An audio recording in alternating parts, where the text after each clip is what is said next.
سکون رہتی ہے۔ اس لیے آپ صلی اللہ علیہ وسلم نے برکت کا اللہ سے سوال کیا،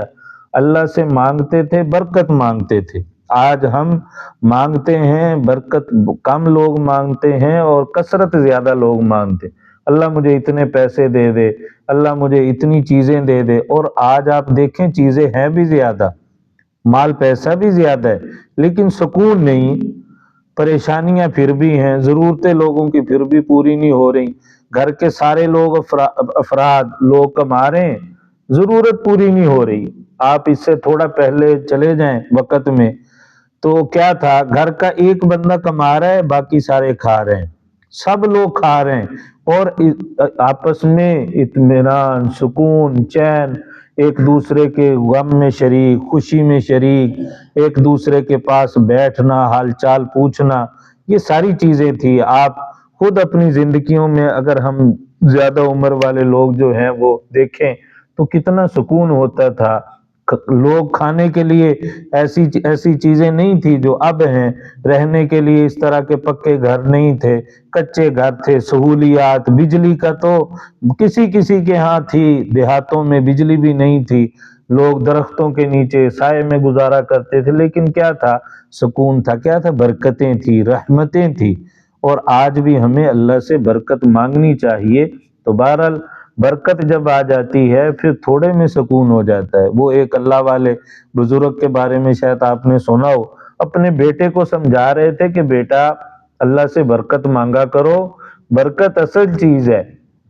برکت ہوگی تو پھر تمہاری زندگی میں سکون ہوگا۔ وہ کہتے ہیں ابو مجھے سمجھ نہیں آ رہی، برکت کیا چیز ہوتی ہے؟ اچھا گھر ہونا چاہیے، اچھی گاڑی ہونی چاہیے، بندے کے پاس زیادہ مال پیسہ ہو، فلاں ہو فلاں ہو۔ تو ان بزرگوں نے اپنے بیٹے کا ہاتھ پکڑا اور گھر کے اندر کوئی موٹر یا مشین تھی اس کے پاس لے گئے اور کہا کہ بیٹا برکت یہ ہے کہ یہ 25 سال ہو گئے ہیں اس مشین اور موٹر کو لگایا ہے، جیسے لگائی تھی ویسے ہی چل رہی ہے، یہ اللہ کی برکت ہے۔ تمہیں برکت کا مطلب سمجھ نہیں آ رہا تو برکت یہ ہے۔ تو یہ برکت ہوتی ہے۔ بعض دفعہ لوگوں کے ہاں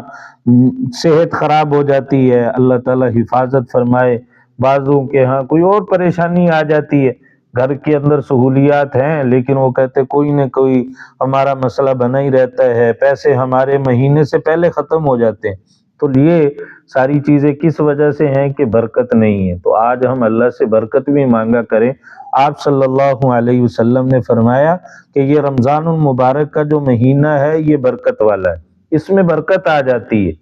اس میں برکت آ جاتی ہے۔ اللہ تعالیٰ اس کے اندر انسان کو یہ بھی برکت ہے، صبح سے شام تک کچھ بھی نہیں کھاتا پیتا پھر بھی گزارا ہو رہا ہے، اللہ تعالیٰ اس کا وقت پھر بھی گزار دیتے ہیں۔ اب ہم تھوڑی دیر کوئی چیز نہ کھائیں پیئیں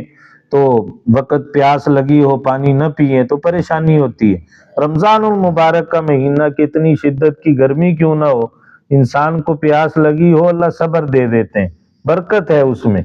نہ بھی کھائے بھوک کتنی بھی لگی ہو، کھانا سامنے ساری چیزیں لیکن پھر بھی اللہ تعالیٰ اس کو برکت دے دیتے ہیں، وقت گزر جاتا ہے۔ تو بہرحال اللہ تعالیٰ فرما رہے ہیں کتب علیکم الصیام، تمہارے اوپر روزے فرض کر دیے گئے ہیں۔ تو بندے کے ذہن میں سوال آتا ہے کہ اللہ آپ نے روزے فرض کر دیے، صبح سے شام تک بھوکے پیاسے رہنا ہے، بیوی کے پاس بھی نہیں جانا، اور اللہ یہ ایک مہینہ پورا ہے، کتنا مشکل کام ہوگا۔ اللہ کہیں ایسا تو نہیں ہے کہ ہم اس بھوک پیاس کی وجہ سے ہلاک ہو جائیں، کہیں ہمیں اپنی جنسی خواہش پوری نہ کرنے کی وجہ سے جائز جو اور حلال ہے کہیں کوئی ہمیں پریشانی نہ آ جائے۔ اللہ نے آگے تسلی دی ہے کما کتب علی الذین من قبلکم، یہ صرف تمہارے اوپر فرض نہیں کیے گئے، تمہارے اوپر یہ مقرر نہیں ہے، یہ تم سے پہلے لوگوں کے اوپر بھی تھے، انہوں نے بھی روزے رکھے ہیں، ان کو بھی کچھ نہیں ہوا، تمہیں بھی کچھ نہیں ہوگا۔ انہوں نے بھی کھائے پیے بغیر وقت گزار لیا تو وہ بھی زندہ رہے اور ان کا بھی کچھ نہیں ہوا، تمہیں بھی کچھ نہیں ہوگا۔ اسی طرح ذہن میں سوال آتا تھا اللہ کہیں ہم سے کوئی جرم تو نہیں ہو گیا، کوئی قصور تو نہیں ہو گیا کہ اللہ آپ اپنی جائز اور حلال نعمتیں ہم سے روک رہے ہیں، کھانا پینا اپنی کمائی حلال کی ہے، انسان کو اس سے منع کر دیا گیا، نکاح جائز طریقے سے انسان کے لیے اپنی خواہش پوری کرنا ہے اللہ نے اس سے بھی پابندی لگا دی کہ روزے کی حالت میں یہ کام بھی نہیں کرنا، کہیں اللہ ہم سے کوئی گناہ تو نہیں ہو گیا، جرم تو نہیں ہو گیا جو پابندی لگ رہی ہے۔ اللہ تسلی دے رہے ہیں کہ نہیں، کما کتب علی الذین من قبلکم، یہ تم سے پہلے لوگوں کے اوپر بھی روزے مقرر کیے گئے تھے، صرف تمہارے اوپر نہیں ہے، یہ کسی جرم گناہ کی سزا نہیں ہے، بلکہ یہ اللہ کی طرف سے تمہارے اوپر عطا اور رحمت ہے۔ آپ صلی اللہ علیہ وسلم نے فرمایا کہ روزہ جو ہے یہ جسم کی زکوٰۃ ہے، اس کی وجہ سے جسم پاک صاف ہو جاتا ہے، جسمانی طور پہ بھی بندے کی صحت ہوتی ہے اور روحانی طور پہ بھی انسان کی ترقی ہوتی ہے۔ غمخواری کا مہینہ جیسے آپ صلی اللہ علیہ وسلم نے بھی فرمایا، تو انسان کو بھوکا پیاسا رہ کے، جو لوگ غریب ہیں، جن کے پاس کھانے پینے کے لیے چیزیں نہیں ہیں، ان کا تھوڑا احساس پیدا ہوتا ہے، دل میں انسان کے نرمی آتی ہے کہ یار وہ لوگ بھی ہیں جو جن کے پاس کھانے کے لیے کوئی چیز نہیں ہے، تو بھوکا پیاسا رہ کر انسان کو ان چیزوں کا بھی احساس ہوتا ہے۔ تو فرمایا یہ تم سے پہلے لوگوں کے اوپر بھی اللہ نے مقرر اور فرض کیے ہیں، لعلکم تتقون۔ پھر ذہن میں سوال آتا ہے کہ اللہ روزے رکھنے سے شاید اللہ کا فائدہ ہو، اللہ کا کوئی مقصد پورا ہو رہا ہو کہ اللہ کا رزق ہے وہ ہم نہیں کھائیں گے اور ایک مہینہ شاید وہ بچت ہو جائے یا کوئی اور، تو اللہ فرما رہے ہیں لعلکم تتقون۔ ایسی بات بھی نہیں ہے، روزہ رکھنے سے مقصد بھوکا پیاسا اللہ تمہیں رکھ کے اللہ کو کوئی فائدہ نہیں ہو رہا، یہ بھوکا پیاسا رکھ کے فائدہ بھی تمہیں ہو رہا ہے، لعلکم تتقون۔ اللہ چاہتے ہیں تمہارے اندر تقوی آ جائے، پرہیزگاری آ جائے، اللہ کا ڈر اور خوف تمہارے دل میں پیدا ہو جائے، خشیت، اللہ کی نافرمانی سے رکنا ہے اللہ کی وجہ سے۔ اب دیکھیں روزے کے اندر پورا مہینہ اس کی مشق ہوتی ہے، پریکٹس ہوتی ہے، ایک مہینہ۔ اب کھانا سامنے ہو، کوئی بھی مسلمان ہے، کوئی بھی مسلمان ہے، ایسا نہیں ہوتا کہ لوگوں کے سامنے تو نہیں کھا رہا لیکن کمرے میں کھانے کی چیز پڑی ہو اور یہ جائے کمرے میں چھپ کے کھا لے، نہیں، کیوں کہتے ہیں میرا روزہ ہے، اللہ کی وجہ سے رکا ہوا ہے تنہائی میں بھی۔ اور اسی طرح کسی کو پیاس لگی ہو، لوگوں کے سامنے تو پانی نہ پیے اور گھر میں چھپ کے پانی پی لے کہ کوئی بات نہیں لوگ نہیں دیکھ رہے تو پانی پی لے، نہیں، پانی بھی نہیں پیتا، شدت کی پیاس ہو برداشت کرتا ہے کہ روزہ ہے، کھانا بھی نہیں کھاتا اور بیوی کے پاس بھی نہیں جاتا کہ روزہ ہے، تو اللہ فرما رہے ہیں کہ یہ تمہیں پریکٹس کرائی جا رہی ہے، مشق کرائی جا رہی ہے، ایک مہینہ تم اچھے طریقے سے اس پہ کر لو، پھر 11 مہینے میں تم نے یہی سامنے رکھنا ہے، جب بھی گناہ کا موقع ہے تو کہنا ہے کہ میرے اللہ نے مجھے اس سے منع کیا ہے، میرے اللہ نے مجھے منع کیا ہے۔ اب کھانا پینا حلال چیز ہے، اللہ نے رمضان میں اس سے منع کر دیا، ہم رک جاتے ہیں، جھوٹ بولنا ہے، غیبت کرنا ہے، حرام مال کھانا ہے، زنا بدکاری ہے، شراب ہے، جوا ہے، سود ہے، پتہ نہیں کتنی برائیاں ہیں جن سے اللہ نے کسی حالت میں بھی جائز نہیں کہا، کبھی بھی اجازت نہیں ہے کہ انسان کو ان چیزوں کی اجازت ملی ہو، چھوٹ ملی ہو، یہ حرام ہی حرام ہے۔ تو ایک مہینہ ہم حلال اور پاکیزہ چیزوں سے اللہ تعالیٰ بچاتے ہیں کہ اللہ کا حکم ہے 11 مہینے ہم نے پورا اس کی پریکٹس کرنی ہے کہ کوئی بھی حرام کام، اللہ کا منع کیا ہوا کام ہم نے نہیں کرنا۔ پھر ذہن میں سوال آتا ہے کہ اللہ یہ تو پورا مہینہ ہے، پتہ نہیں ایک دن کی بات نہیں، 2 دن کی نہیں، پورا مہینہ ہے، اللہ نے تسلی دی ہے، ایام معدودات، گنتی کے چند دن ہیں۔ اور ہوتا بھی ایسے ہی ہے، ہر سال رمضان شروع ہوتا ہے، ہم مسلمان، ہم میں سے ہر ایک اس جذبے کے شوق کے ساتھ رمضان آئے گا، روزے رکھیں گے، قرآن پڑھیں گے، تراویح پڑھیں گے، اللہ کو راضی کریں گے، نیک اعمال، غریبوں کا، سب لوگوں کا خیال رکھیں گے، اور دن بڑی تیزی سے گزر جاتے ہیں، پتہ بھی نہیں چلتا، آج پہلا، دوسرا، تیسرا، پہلا عشرہ ختم، دوسرا عشرہ، تیسرا عشرہ پورے ہو جاتے ہیں۔ اللہ فرما رہے ہیں ایام معدودات، عربی میں یہ تنوین اوپر آئی ہوتی ہے، اس کو تنوین کہتے ہیں نکرہ کی، تو بہت ہی تھوڑا، جسے کہتے ہیں کوئی بات ہی نہیں، اللہ کہہ رہا کچھ بھی نہیں ہوگا، یہ چند دن ہے، بہت تھوڑے دن ہے گنتی کے، رمضان المبارک کا مہینہ تو ایسے ہی گزر جائے گا۔ تم روزے رکھو تقوی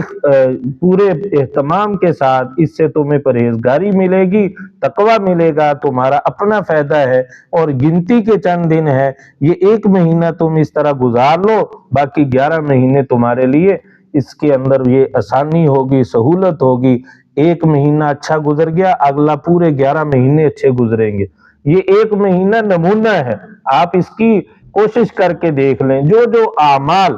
نیک اعمال آپ رمضان میں خشوع کے ساتھ اللہ کے لیے اخلاص کے ساتھ کریں گے، پورے سال آپ کو اس کی توفیق ملے گی۔ جن گناہوں سے آپ رمضان المبارک کے پورے مہینے میں اپنے آپ کو بچائیں گے، اللہ اس رمضان کی برکت سے اگلے 11 مہینے بھی ان گناہوں سے، نافرمانیوں سے ہمیں بچائیں گے۔ اللہ سے دعا ہے کہ اللہ تعالی ہم سب کو اس رمضان المبارک کو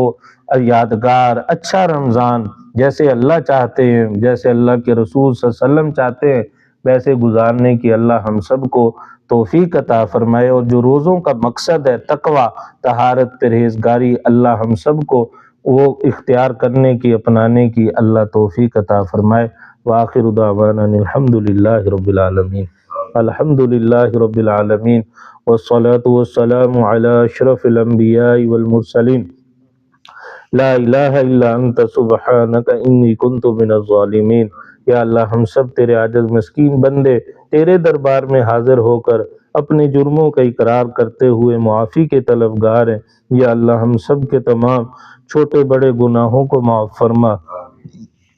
یا اللہ خطاؤں سے درگزر فرما، عیبوں کی پردہ پوشی فرما، آنے والی زندگی کو گزری ہوئی زندگی سے بہتر فرما، آنے والے وقت کو گزرے ہوئے وقت سے بہتر فرما۔ یا اللہ اپنی رحمت سے، اپنے فضل سے ہم سب کی تمام پریشانیوں کو دور فرما، تمام جائز حاجات کو، ضروریات کو اپنے غیبی خزانوں سے پورا فرما، کبھی بھی کسی کا محتاج نہ فرما، ہر گھڑی ہر آن یا اللہ اپنا دھیان نصیب فرما۔ یا اللہ ذکر کثیر کی توفیق عطا فرما۔ یا اللہ روحانی جسمانی بیماریاں دور فرما، جو مسلمان بیمار ہیں جہاں کہیں، سب کو صحت، تندرستی، عافیت والی، نیک اعمال والی لمبی زندگی عطا فرما۔ یا اللہ جو مقروض ہیں قرض سے ادائیگی کی صورتوں کو پیدا فرما، جو بے اولاد ہیں نیک صالح اولاد عطا فرما، جو صاحب اولاد ہیں ان کی اولادوں کو یا اللہ والدین کی آنکھوں کی ٹھنڈک بنا۔ یا اللہ تمام مسلمان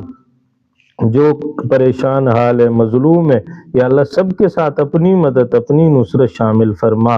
یا اللہ اپنی رحمت سے، اپنے فضل سے جہاں کہیں مسلمان پریشان ہے، یا اللہ خاص طور پہ فلسطین، غزہ کے اندر، یا اللہ شام کے اندر، یا اللہ ان مسلمانوں کے حال پہ رحم فرما۔ یا اللہ آزادی کی دولت سے انہیں مالا مال فرما، ظالمین کے ظلم سے انہیں نجات عطا فرما، جو ناحق قید کے اندر ہیں یا اللہ انہیں رہائی نصیب فرما۔ یا اللہ جو ہم سے پہلے مسلمان دنیا سے جا چکے ہیں، یا اللہ سب کو جنت الفردوس میں اعلیٰ مقام نصیب فرما،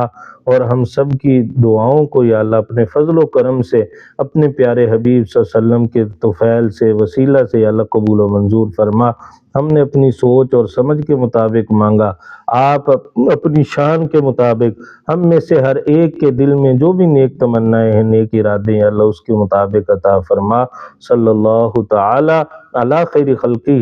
محمد و آلہ و صحابہ اجمعین، آمین۔